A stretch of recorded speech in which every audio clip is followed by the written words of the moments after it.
Welcome to the Exploring Potential podcast, where we delve into the realm of unique and novel ideas within organizations. Join us as we uncover the driving force behind innovation and success by engaging in thought-provoking conversations and stories with some of the brightest minds in various fields. Hey everyone, thanks for joining us and welcome to the Exploring Potential podcast. I'm your host, Brett King. As humans, whether some of us like to admit it or not, we don't succeed alone on an island. There's actually a saying when raising children that it takes a village. If you have kids, you can probably relate to the way like-minded parents or relatives or friends tag in to help other families out as we all just navigate the ups and downs of this thing called life. It's not just raising kids that takes a village, though, I'd argue. It also applies to building and growing our companies. As leaders, we collaborate, communicate, and really thrive with the input of a trusted community, whether that be as small as your board of directors and advisors, or as large as a startup ecosystem dedicated to lifting other business leaders up. Many of us at the executive level might participate in masterminds, where groups of like-minded, like-experienced professionals get the support and community we need through discussions and meetups, etc. But this is not just a leadership need, however. Our employees can also benefit from a sense of community regardless of the size of our operations. So how can we foster a sense of community for our organizations and reap the benefits that come along with it? And why is that important? Today, I'm thrilled to welcome to the show Amanda Lewan, co-founder of Bamboo, a modern workspace for doers and creators in the Metro Detroit area. Bamboo provides co-working space, offices, and community programs to help individuals and teams thrive. There's a lot we can learn from Amanda and her experience creating strong communities in each market that Bamboo has entered, working with successful companies of all shapes and sizes. Amanda Lewan is an entrepreneur with a mission to change culture and inspire innovation. As co-founder of Bamboo, she bootstrapped the co-working space to 3 locations and over 1,000 members. Amanda, welcome to the show. I'm glad you're here, and thank you so much for taking the time to chat with me today. Thanks for having me. Absolutely. And full transparency, we spent some time at Bamboo Detroit several years ago. So we got to work within Amanda's organization and be part of that Detroit ecosystem there. So full transparency, we were very happy. I don't know that you'd call us customers, but we were very happy in the Bamboo family for our time that we did spend there. So Amanda, could you please kick us off with just a quick background of your career path and how Bamboo came to be? Yeah, absolutely. So Bamboo was just an idea between a couple friends. I sort of completely stumbled into entrepreneurship. Went to school, came home to Detroit for grad school. I'm a creative writer, so I was doing some writing. I had worked at a startup advertising agency, and I was one of their first employees. So that was my first exposure to, hey, you can start a company and build something here in Michigan, which I had never thought of before. I think I come from a very working class, blue collar family.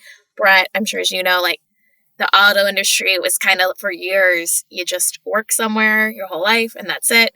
But our generation does things totally different. Like we want change, we want mobility, we want exciting projects to work on. So very much stumbled into entrepreneurship.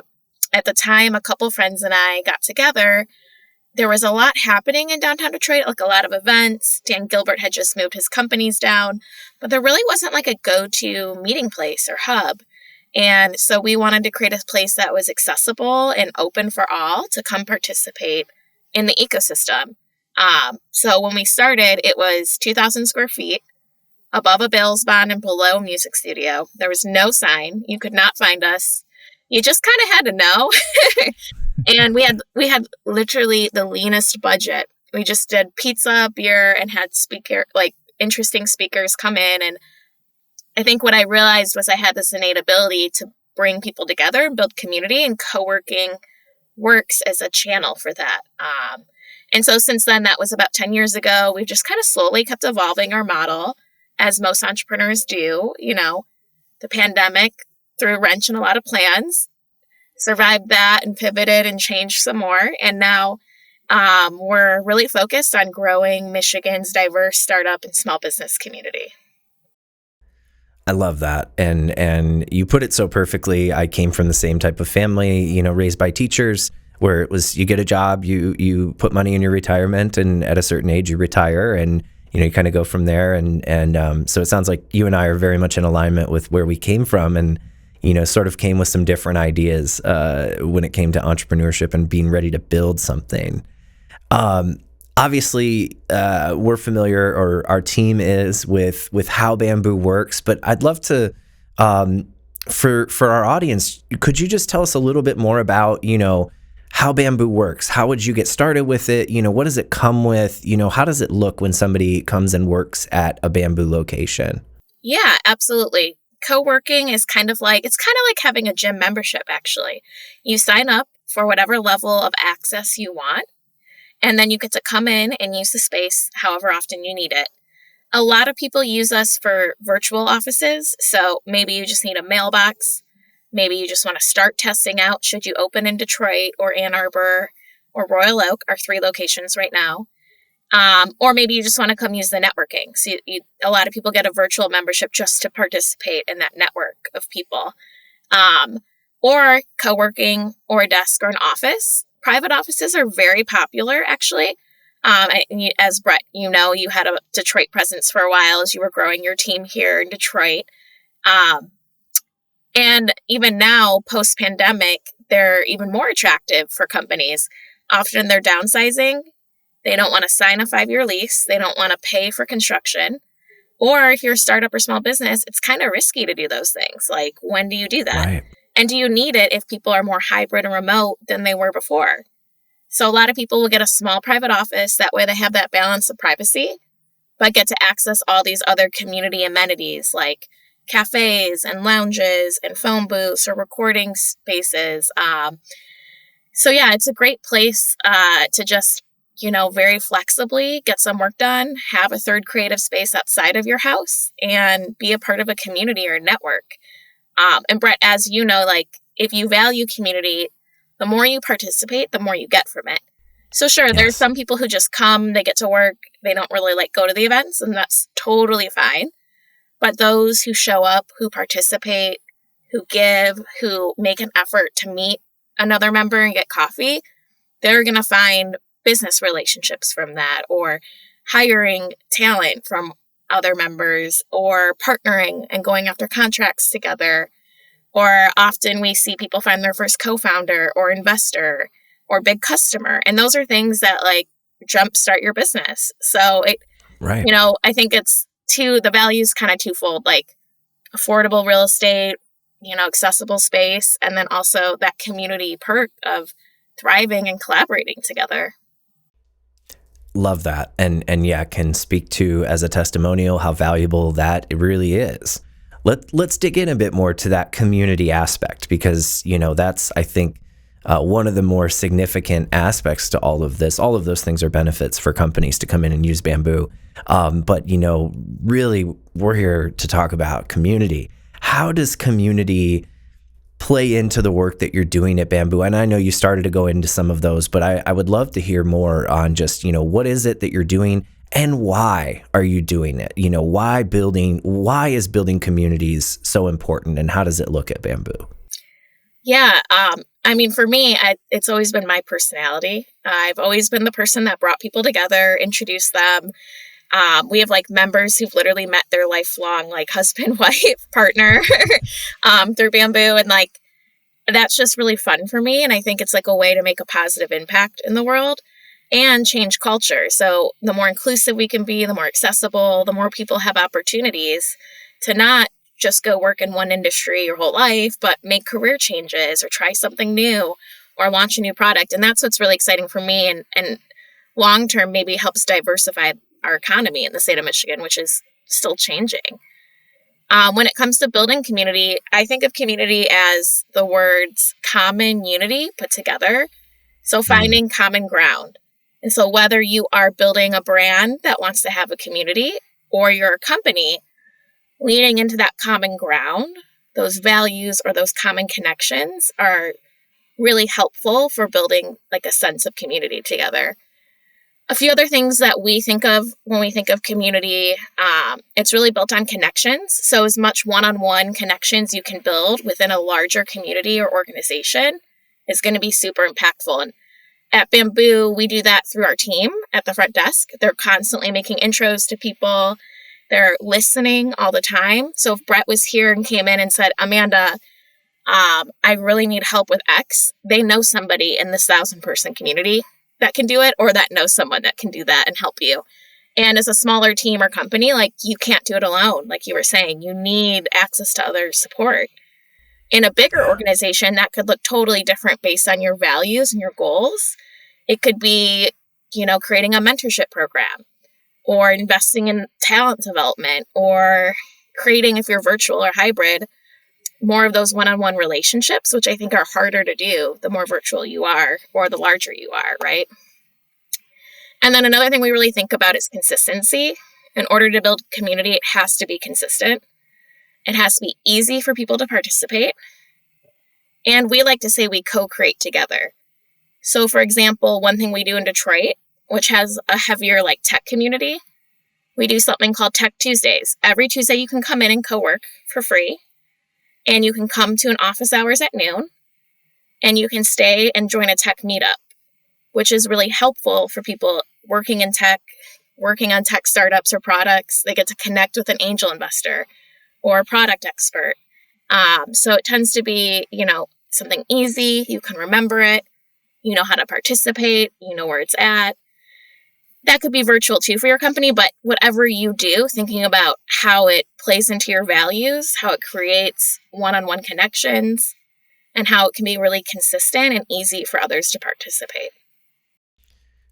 I really like that you went into those aspects to community building. First of all, I love how you put it, common unity, because it really is about bringing people together and coming up with this common ground, and the connections that can be made in these situations. I mean, shoot, when I called you, Amanda, to be on this podcast, you had somebody that you were like, hey, I think you should connect with this person. And we were talking about something completely different. And so clearly it's a part of your ethos. It's a part of who you are. And it's such a valuable piece, again, regardless of if you're in kind of the startup ecosystem and you're, looking for an angel investor, or if you're part of an organization. And I love how you put, mentorship programs, or fostering one-on-one relationships, or, those types of things. Those are ways to kind of build that community even internally, because there can be external communities, there can be internal communities, but at the end of the day, they're all meant to do the same things. You used a term the other day when you and I were on a call called magic, or you used a term that you said was magic moments. Could you tell me what you mean by magic moments and how they play into what you do?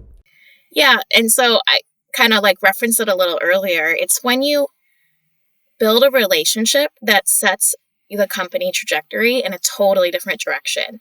So at Bamboo, we have founders who have found business partners, or they found that first angel investor to write a check, or they found their first hire that was able to build their product, or we've had teams even like merge together completely. And so those are magic moments. Now you're on a pathway to a totally different company, or you've got that big boost of confidence because you have capital to build your product now, right? And so we love creating those as much as possible. I think those come more from those one-on-one connections. And sometimes it's organic because we're so in person at Bamboo. It can be just being present, coming to events, being present, meeting people. That can happen organically. But it also is intentional. It's having team members or having some sort of structure to make those connections happen for people. So yeah, we call magic moments. We love when those happen. We try to celebrate them. We try to tell their stories. Another example was a really, really awesome woman named Jan came to us in Royal Oak when we opened. Jan was a buyer at a tier 1 supplier, like executive level. She left to do her own consulting. She was literally one of the only women on this executive team, and came to Bamboo, got a desk. And about a year or two later, she took her whole team out to lunch to celebrate one of her first massive contracts. And she told me, Amanda, every single person out of these 5 to 6 people, my assistant, my lawyer, my accountant, my photographer, they were all people I met through Bamboo. And so like Wow. now as a solo entrepreneur or someone really stepping out on your own for the first time, you literally could build your whole team if you chose to participate in the community, meet people, build those relationships. Now, that doesn't always happen, but that was like a really special moment to hear, like, you literally found so much support and resources to get your company going. And so those are the things that we try to create through those one-on-one connections. And another way we really think about community is experiences, like shared experiences. So at Bamboo, it's very heavily programmed. We have events almost every week, everything from happy hours to coffee meetings to inspiring speakers. And that's because part of that experience, that shared experience together comes in person. Now, if you're listening and you have a team organization, I think that could look totally different depending on your setup, virtual, hybrid, but there still is usually a need to bring people together and create that shared experience, whether it's an annual offsite. And co-working spaces are great places for all of that too. So it's just a lot of fun. I love doing it. You're clearly passionate about it, which is why I love talking to you about this, because you've got all these success stories. And I like the shared experiences because, again, no matter where you're at as a company, creating shared experiences for your teams, that brings people together. And that's what this is all about. That's that common unity. I'm going to keep going back to that because I just love that you said that. Please, you can borrow it anytime you want. I think that's one I'm going to borrow. But I also think, creating magic moments, it's not just limited to, this startup ecosystem, which you've got these incredible examples of people who have met their entire teams in these magic moments, right? I think about if you're an existing organization, these cross-departmental conversations, intentionally bringing people from different parts of the company together, whether it's just kind of having them go out for coffee one-on-one, or it's a group happy hour, whatever it is, creating those experiential opportunities, those can create magic moments. You might get somebody from accounting and somebody from operations, and they're like, why have we been doing this? Hey, what if we did that? And all of a sudden the company goes in a completely different way. 100%. So it applies across the board. The interesting thing about that is it reminds me of a team that was in person all the time, pre-COVID. Then they went pretty much 100% virtual, still kept their office, but only came in once or twice a month. And I actually heard their team members say that became harder being 100% virtual, like missing that bumping into each other, that conversation. So the marketing department felt more siloed from product development. And so it was interesting. So I think that depending how people work, we think that flexibility and hybrid work is here to stay. We have people who do come in every day. We have people who come in once a week or less. But it's all of those things need to be thought of even more intentionally if you're not in person. So, but that just reminded me of that example. And I thought, wow, yeah, that is a challenge. So how are you going to facilitate that? So those different departments are talking to each other and are able to innovate and mentor or, retain talent in different ways, or all these other things that could come from that. Or even just informing other departments. The virtual environment creates new challenges in that way. And I agree. I think virtual and hybrid, it's here to stay and for the better. But there are those water cooler conversations that can suddenly create some, I'm just going to keep borrowing your language, create a magic moment that takes a company to a whole different level. So organizations that are hybrid or remote, and that includes ours, we've got an office, but we're very much hybrid/remote. We've got employees in other states who rarely come to the office because that'd be a bit of a commute. But how do we set ourselves up to create those shared experiences and create those water cooler moments in a digital environment? Those are challenges that companies need to kind of think about regardless of their status. Yeah, I think that's probably one of the biggest challenges going forward. And so co-working can sometimes be helpful, right? Because some people will just do team offsites once a year, once a quarter. Sometimes it's a perk, like you can go into a co-working space but still be remote. And sometimes it's a flexible HQ for people instead of building out their HQ. So it is an option that can be helpful depending on the company. Right. Just one way to get there, 100%. But either way, it needs to get there, because I think one thing you said that really stuck out to me is there's that risk of, especially in a hybrid or virtual world, of becoming too siloed. Marketing team talks to marketing people and, doesn't necessarily interact with operations or finance or whatever it is. That's a risk. And I really like that you brought that up, because I think this is something to just, for our listeners to raise the awareness of, raise the consciousness of. Yeah. If we're not intentional about this, we risk getting very siloed, and siloing in a company is, I think we can all agree, is just, that's not a good direction. It does not lead to innovation. I can tell you that. But then the thing that's also interesting to know is like different ages and stages have different needs. So there's a lot of research out there that says like, yes, younger people want more flexibility, but they're also so hungry for mentorship and development. And it's so much harder for them to get that virtually than building relationships in person. But those kind of more in the middle stages of their career, they're a little more stable. They're pretty in their groove. They have a lot of family commitments. They're happier kind of in those environments sometimes. So, but it all depends on the culture, the individual person. And there's some interesting research coming out now about like the different age groups. And so I wonder sometimes if you're too fully remote, do you see turnover from different age groups faster because they don't get that support? And so all of those things need to be like thought about. And I think will be challenged in the next few years in these new ways. Right. I think the optimistic outlook from that, from my perspective, is there's options. Yeah. I think the biggest thing is awareness, right? There's options. Use Bamboo for your quarterly. Use, that's your plug, but there's many different. The biggest thing is being aware that this is a risk. I think for our business leaders and executives that listen to this, is just being aware of that risk. And I love that you're looking at studies. I mean, there is probably data looking at different demographics and age groups of who wants a little more of that connection. Let's call it a connection, because if a company is totally remote, you can still build those connections. We can do mentorship virtually, right? But it's that intentionality behind it, I think, is, if I'm hearing you right, that's the most important part. Yeah, 100%. Yeah, love that. And you spoke to some of this already, but it's worth me kind of revisiting and just asking more explicitly. What are the qualities of a strong community from your perspective? I actually think it's really, really hard to measure community engagement. But I would say the qualities would be your community's participating. There's always going to be some people who participate a lot more than others. And so at Bamboo, our audience is entrepreneurs, usually. So if you're running a business or startup, you're probably not coming to every monthly event or every weekly event.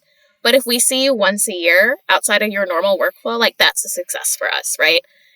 So I think it really depends on your audience and your goals, but you want some sort of engagement from your community. You want them to participate. You want them to feel heard and feel like they're a part of the process. My Royal Oak team does a fantastic job of this. They do like a monthly, they call it Booze and Buntinis. It's like a local cupcake shop that sponsors just a casual open house, and anyone can bring them feedback, and they execute right away on that feedback. They don't even ask me. They just do it.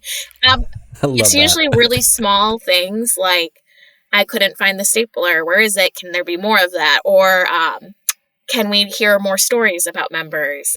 Or sometimes it's educating your customer or community member who doesn't know all of the other perks you might have. Like we have a whole perks program in our app. We have like 20 discounts to local businesses and national resources. And not everyone knows about that. So yeah, for us, success is really co-creating and constantly having that feedback loop. That way we're always helping and serving others. But I think engagement is hard to measure. I think it really depends on the community you're serving and what those goals are and the outcomes you want to achieve. Right. Yeah, that's well put. And if you can measure in some way, or at least get your finger on the pulse of, then you can make those adjustments. Yeah. And tweak that and move forward with the next. Yeah. And something else we talk a lot about in our industry is like letting our members lead too. So we have the space, we have all of the operations for you.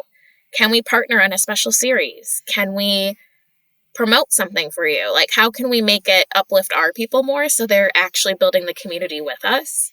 And as a team, I think that that's like super important too. Maybe you have one member who's passionate about something and wants to get the rest of the community on board.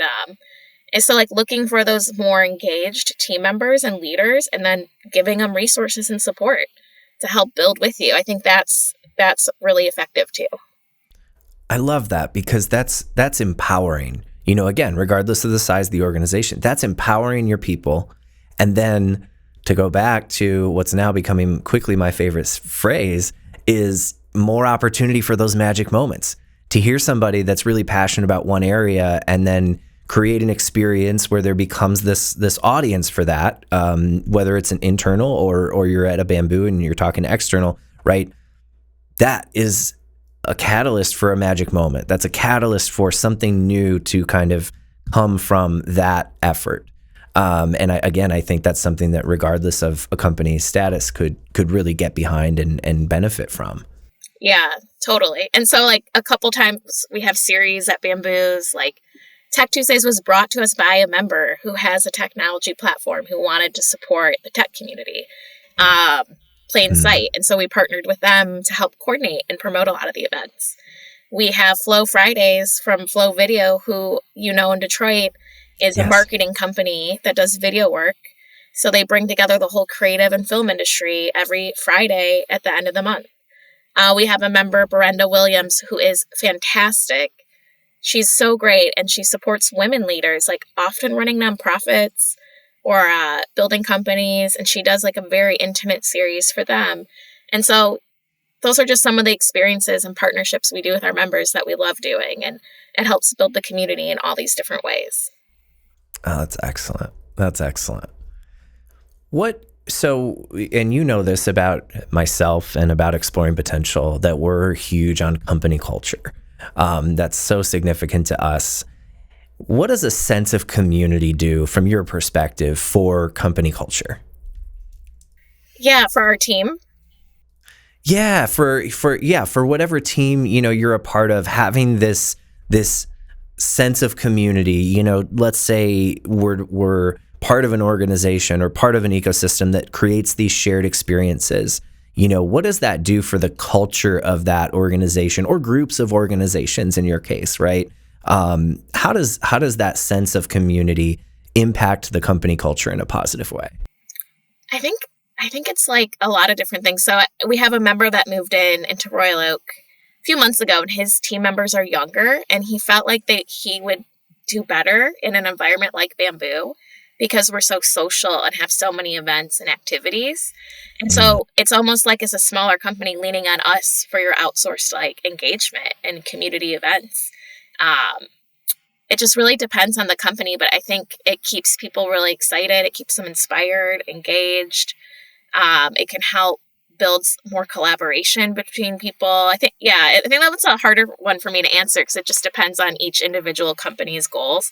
But when he said that, I thought that was super interesting. And he does have a team that's there often.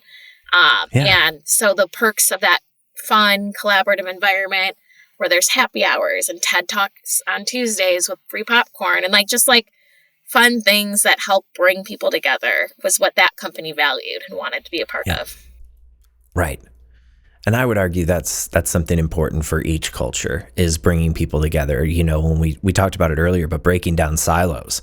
So bringing different people in different parts of the organization together can help boost that culture by creating those experiences and creating, once again, a common unity amongst those teams. I'm going to charge you 1 cent every time you say it. No, I'm just kidding. I do. I probably owe you royalties already. No. I say it all the time now. And then I guess our team, we are hybrid because we're physical at every location. So we have downtown Detroit, Royal Oak, coming soon our Ann Arbor location. But we're also virtual. And then we really try to be one team no matter where we're at. And so we have some of the challenges we were just talking about are challenges Bamboo faces as a 9-10 person team company. Sure. But we really try to inspire collaboration through Slack, do regular team events. So every other month we're doing either something educational or something social. Obviously we're a social environment as I've described to you all, but so I hire people who want events too. They don't want to just socialize in the space. They want to socialize with each other. And so just having that is a big part of our culture too. And we try to stay very flexible, very collaborative, and let each local location lead. So if like a team member has a special area of interest, great.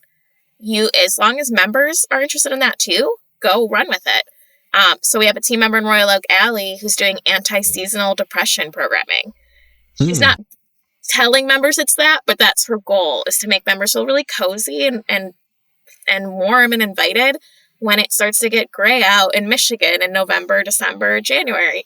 So she's doing TED Talk Tuesdays where we have just like popcorn and snacks and like inspiring little talks on for 10, 20 minutes every Tuesday. And people are loving it. And I think that it's those little touches that like go a long way in co-working. I don't know how many people know this, but co-working really is kind of like a hospitality retail business. Even though it falls under real estate, it's so much about that experience when you walk in the door at one of our spaces. So that's like another unique thing to our team. And I hear a lot of feedback that's why they like working at Bamboo, is that we give them that opportunity to lead and like explore their own interests and add their own touches. And in that way too, they're building with us, which is really unique and fun. Right. And I'm listening to everything you're saying and trying to put it in the lens as well of, again, existing organizations, big or small. Like everything that you've talked about can be implemented in the same way, right? You could take a particular day of the week and have your own TED Talk Tuesdays where different people from different departments share information, right? It's not limited. And maybe you do it in a co-working space, or maybe you do it virtually. Virtual. Yeah, totally. Yeah. Or like you're doing with this podcast where you're bringing in clients and community leaders. It just helps keep people really inspired. So yeah, that was just one example. I just love that idea of anti-seasonal depression programming. We all need that in Michigan. Yeah, maybe send me that schedule. I might have to run down there. No, that's brilliant. I love that. Amanda, you've been doing this for a bit now. I admire your skill set. I admire your drive as an entrepreneur. I mean, you and I have stayed in touch since college. I think we first connected in college at MSU, and you know, I've followed your career and we've stayed in touch. And you know, you're somebody that I certainly look up to as a fellow entrepreneur who is just doing the right things and doing things really well. And so through all of this community building that you've been doing, do you have any practical tips, I'm sure you do, for building a community that our listeners might take away? Yeah, I think to kind of recap a few things, it really depends on your goals and where you're at, but consistency, making it really clear and easy for your community to participate, thinking through, you know, is your goals one-on-one connections? Is it shared experiences? So maybe this is like our process at Bamboo is at the end of the year right now, we survey our members heavily in person and through a survey, just to find out like, where are they at? What are their business goals? What do they want to see more of? What do they want to see less of? What experiences are on their minds? It's often like more social than we realize, and maybe that's why we have a lot of those like TEDx Tuesdays and more social events now. Coming out of the pandemic, that was the biggest thing we noticed. People just wanted to reconnect. But we do that, and then every year we sort of set new goals or pillars for our programming that help create those experiences in that community. So if I were just starting out, even if I had no members in my community, who can you talk to that would be an ideal member that can tell you what they want, you know? Or who can you partner with to help build that community? And then implementing some of those kind of tactics of consistency, easy ways to participate, letting the community build with you, or sponsoring or partnering with community leaders. Those are all ways that you can build that community. I love that. Once again, relevant to businesses of all sizes. And not all co-working spaces are like it. I would say a lot of your indie co-working spaces, independent owned ones, they're going to usually have more of a community vibe. That's like going to your local coffee shop versus your Starbucks. You know, like you can go to your big brands for things you need. It's going to be the same everywhere you go.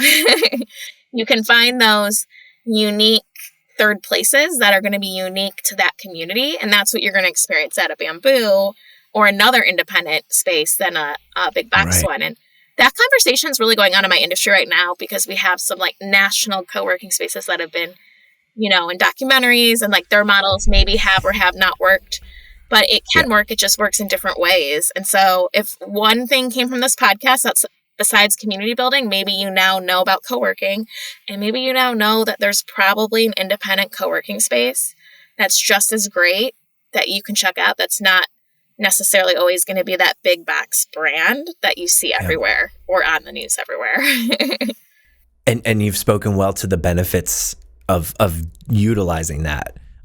First of all, I will be the first to say, if you do have the opportunity to be a part of a co-working space, absolutely take it, or look into it for your organization. It helped us tremendously in our growth. And I'm always grateful for that experience. And I love the analogy of local coffee shop versus a big chain, right? There is a little more sense of community, which is what this has all been about. And, there are some common popular names that are in the news, particularly right now. Week, so I feel like I'm getting tons of questions. Yes. And, nothing wrong with, scaling a business model. But I think to Amanda's points here, there is something special about independently owned co-working spaces that, can foster additional community than perhaps elsewhere. And again, regardless of if you're a startup or if you're a matured company, you could potentially benefit from this community and shared experiences that come with co-working spaces. But bottom line is creating that sense of community, however that needs to look for your organization. Amanda, this has been so interesting and valuable. Is there anything, I always like to ask, is there anything I didn't give you the chance to speak about that you want to share on this topic? I think I plugged a couple times. We have our third location opening up. So stay tuned in spring of next year in Ann Arbor. So come check us out there. And anyone listening, you can participate in Bamboo's community if you would like. You can come to our events. Most are free or for the public. They're on our website at bamboodetroit.com/events.